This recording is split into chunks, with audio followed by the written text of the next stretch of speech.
Chairs Byer and McCune, Vice Chairs Boquist and Noble. For the record, I'm Jeff Reardon,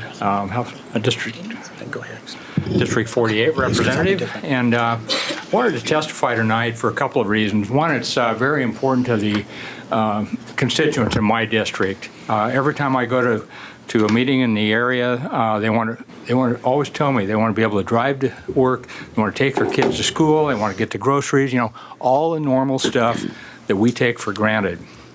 And they want to be responsible and carry insurance.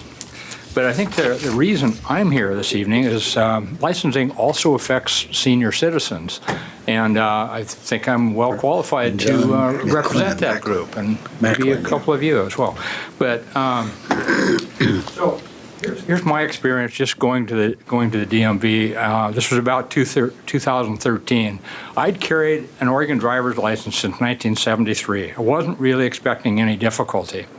So I got a notice for license renewal. It started, they had new requirements come in, and one of which was to bring a birth certificate. So I looked through several drawers of files and folders to find my birth certificate.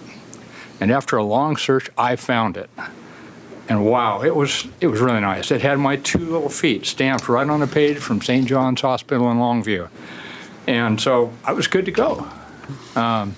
I got to the DMV, waited my turn, that's the usual couple of hours there, and went to the counter with my old license, my prized birth certificate, and my credit card. And I recall that the clerk was not amused when I showed her what I thought was a very reasonable set of documents. She gave me that look generally reserved for those lacking full mental faculties and declined my application. Let's turn the clock on the next one. Finally, she explained that I needed a state-issued birth certificate, not the one from the hospital, and I was pretty embarrassed, I must admit.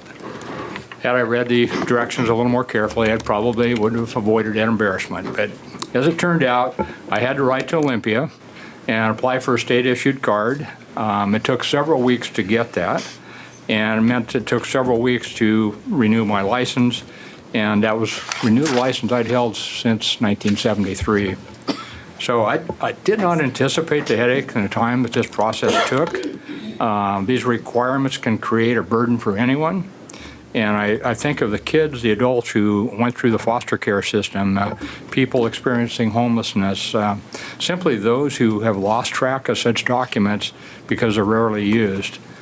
So the point of my story is that these laws we make affect every one of us. We just need to be really careful about just doing what's necessary to get the job done. And spending 5 hours to replace my license, a couple hours the first visit, waiting weeks, paperwork, all of that, just not a good use of my time. It's not a good use of anybody's time. And it's really it's not. It doesn't help those people with fewer options for transportation. It's not. Help those people who do want to do those basic things of taking their kids to school, getting the groceries, and driving to work, and who just want to operate their cars legally. So